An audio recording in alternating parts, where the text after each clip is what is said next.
Las tortugas son animales comunes en nuestros días.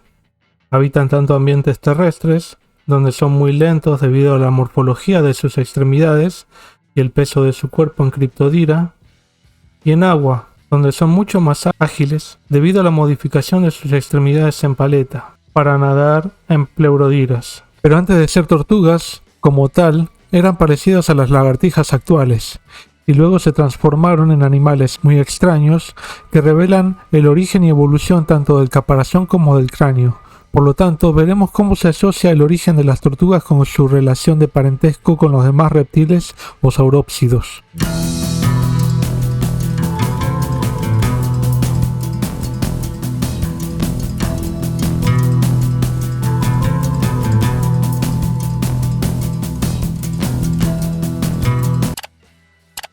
Por si se lo preguntan, en anglosajón dividen a las tortugas en tortoises y turtles. Las primeras son las tortugas terrestres y las segundas las acuáticas, por lo que las tortugas ninjas son tortugas acuáticas. Su cuerpo está muy especializado y modificado. Su caparazón es uno de los rasgos más sobresalientes por fuera. Sin embargo, hay muchos otros rasgos que no vemos a simple vista, que son también sorprendentes. Su cráneo ha sido llamado anápsido debido a la ausencia de cavidades temporales, y se los consideró separados de los demás grupos de saurópsidos o reptiles. Y la subdivisión en pleurodiras asocia a las tortugas que esconden su cuello de costado y las criptodiras que pueden esconder el cuello dentro de su cuerpo hacia atrás directamente. Recientes estudios han ido profundizando en las relaciones de parentesco de este grupo y han surgido sorprendentes revelaciones, entre ellos el hecho de la presencia de un cráneo diápsido, o sea, con dos aperturas temporales en los ancestros más antiguos del grupo de las tortugas, y de su mayor parentesco con dinosaurios y cocodrilos que están dentro de los arcosaurios. Las cavidades temporales permiten la inserción de musculatura en el cráneo para la masticación y tienen configuraciones distintas en los distintos grupos de vertebrados,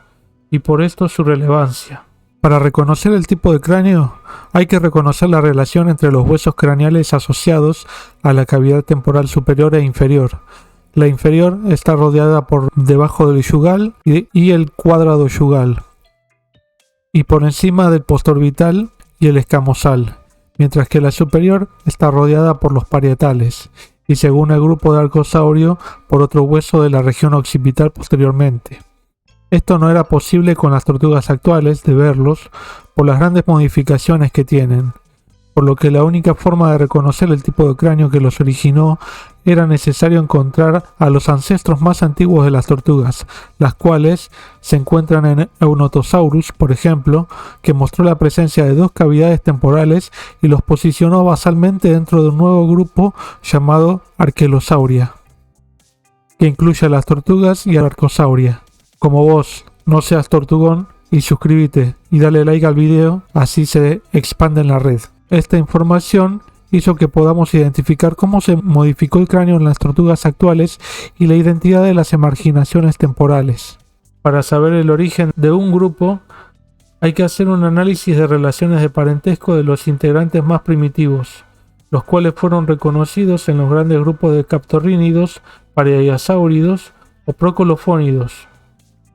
solo por la ausencia de fenestras temporales. Más recientemente se reconocen dos géneros del pérmico que poseen rasgos esqueletales que permiten relacionarlos con las tortugas, pero son diápsidos Eunotosaurus y Papokelis, y son formas transicionales entre saurópsidos más primitivos y las tortugas. Las comparaciones de ambos géneros con otros diápsidos basales como Yongina indica que Eunotosaurus y Papokelis poseían una fenestra temporal superior.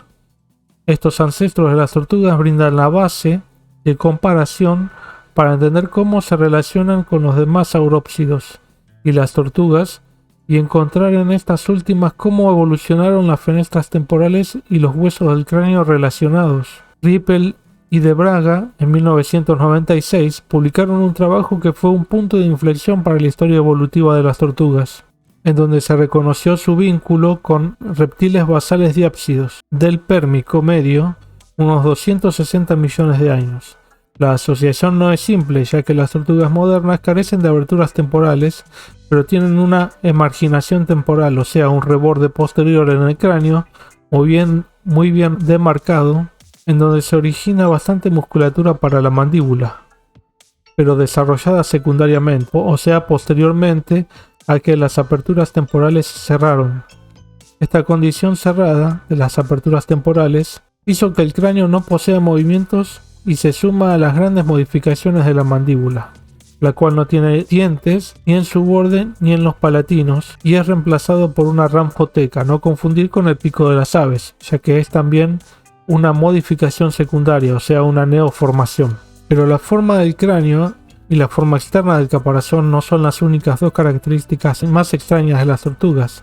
ya que la cintura pectoral, escápula, clavícula y coracoides se encuentran posicionadas dentro del caparazón,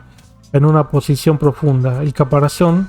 se formó como un ensanchamiento de las costillas dérmicas o gastralias que perdieron la musculatura entre las costillas y además se encuentran adheridas al plastrón, que es el escudo dérmico ventral del caparazón. A su vez, la musculatura entre el caparazón y las extremidades también se vio profundamente modificada, ya que estos se unen a los huesos que también sufrieron grandes cambios, por lo que toda estructura asociada se vio alterada. Estos elementos dérmicos, formados por alrededor de 50 huesos, formaron el caparazón. El número de vértebras del tórax se redujo en comparación con los demás miembros de los reptiles. Esta fantástica evolución de todo el esqueleto hizo difícil por mucho tiempo conocer con qué grupos de reptiles se hallaban relacionados, y para el caso del caparazón se produjo una evolución modular, es decir, la evolución de una estructura separadamente de las demás piezas óseas, y terminó siendo una neoformación compleja, esto es, se formó una nueva estructura que evolucionó a su tiempo distinto en comparación con otras estructuras como el cráneo y la cintura pectoral y otras estructuras. Estas modificaciones enormes del plan corporal les permitieron a las tortugas cambiar su estilo de respiración con músculos en diagonal, tirando de los pulmones y unidos al caparazón y a la pelvis, y adaptarse a hábitos fosoriales. O sea, se convirtieron en constructores de cuevas, lo cual evolucionó al mismo tiempo que los hábitos acuáticos, por lo que el hábito excavador terrestre en Eunotosaurus y Papokelis debe haber favorecido el de la natación en los descendientes. Aún más interesante es que el plastrón, o sea, la estructura dérmica ventral, que según el caparazón dorsal, se originó en tortugas acuáticas, probablemente vinculado a ventajas motoras que les producía su presencia. Por más de un siglo, Proganochelys quenstedti fue el ancestro de las tortugas más antiguos conocido, de 210 millones de años, periodo Triásico, 30 millones de años antes que las primeras tortugas correspondientes al grupo coronal. Lo más curioso de este taxón es que tiene dientes palatales. Las placas dérmicas están extendidas por el cuello, el cráneo, la cola y lomo, y tienen un caparazón complejo, pero su cabeza aún no tenía la adaptación para retraer el cuello. Esto explica que la cabeza y el caparazón evolucionaran como piezas independientes, en donde el caparazón ya estaba bien delimitado, pero el cráneo aún poseía rasgos primitivos. Odontochelys del Triásico, unos 220 millones de años, tiene el caparazón con costillas en forma de T que no lo completan. También posee dientes maxilares y palatales, mientras que Eunotosaurus posee 260 millones de años, costillas en forma de T que no forman un plastrón y una serie de costillas gastralias, pero también posee relaciones de huesos en el techo craneal de una fenestra temporal superior, y aunque hay una fenestra inferior, esta no es tan importante para establecer las relaciones de parentesco de estos reptiles, porque suele estar presente en los distintos grupos grandes de reptiles como son sinápsidos y euríapsidos, o mismos diápsidos, ¿no? Como se puede notar en los fósiles mencionados, hay una cierta progresión en el desarrollo del caparazón y de las estructuras asociadas que evolucionaron en distintos momentos en distintas taxones, desde el Pérmico y los primeros parientes de las tortugas con más rasgos de las tortugas que se originaron en el Triásico. En todo caso, la evolución de las tortugas es compleja e interesante,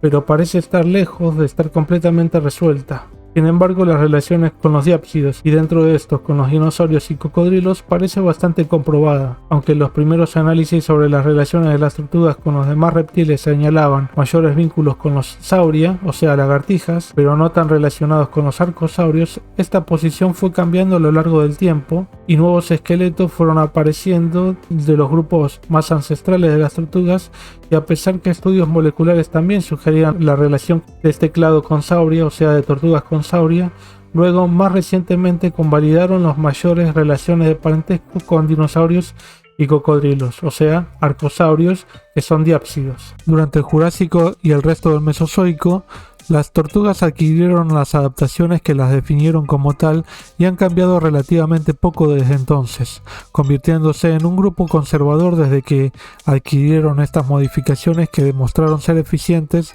para su éxito ecológico hasta el día de hoy. Esto es todo por este video, espero que te haya gustado y entendido la explicación. Seguimos en Jurassic Paleo.